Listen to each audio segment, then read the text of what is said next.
Hello, my brothers and sisters. May God bless you and Jesus be with you. We continue on Matthew 12. The scribes and Pharisees ask for a sign. Then some of the scribes and Pharisees answered, saying, Teacher, we want to see a sign from you. But he answered and said to them, An evil and adulterous generation seeks after a sign, and no sign will be given to it except the signs of the prophet Jonah. For as Jonah was 3 days and 3 nights in the belly of a great fish, so will the Son of Man be 3 days and 3 nights in the heart of the earth. The men of Nineveh will rise up in the judgment with this generation and condemn it, because they repented at the preaching of Jonah, and indeed a greater than Jonah is here.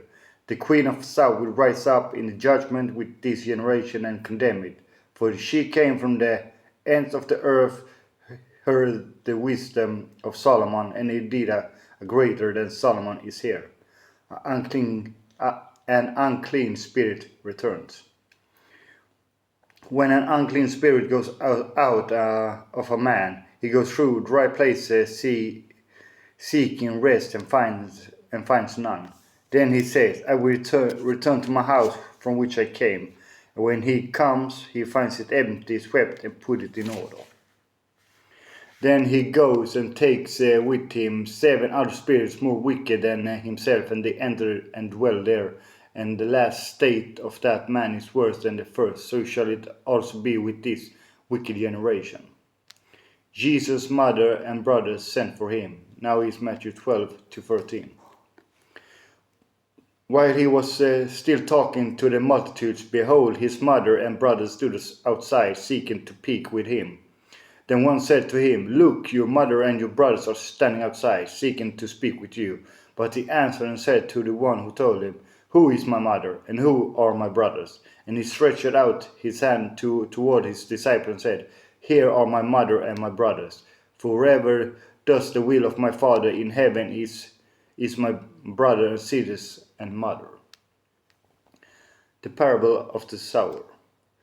On the same day Jesus went out at the house and sat by the sea, and great multitudes were gathered together to him, so that he got into a boat and sat, and the whole multitude stood on the shore. Then he spoke many things to them in parables, saying, Behold, a sower went out to sow, and as he sowed, some seed fell by the wayside, and the birds came and devoured them.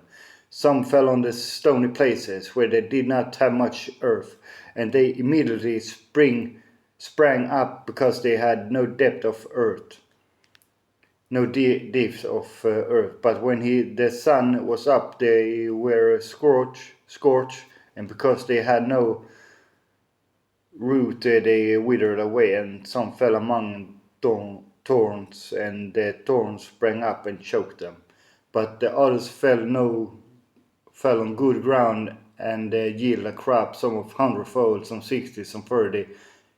He who has ears to hear, let him hear. And I hope, my brothers and sisters, you have a wonderful day, and may Jesus guide you, even with your heart is full of hate and cold and darkness. There's always still a little love and empathy. I should know, because my heart is broken like a million trillion pieces, but I still show empathy to my fellow man, and I bless and I thank God for this day, and may God bless you and Jesus be with you. And let us continue this day. Amen.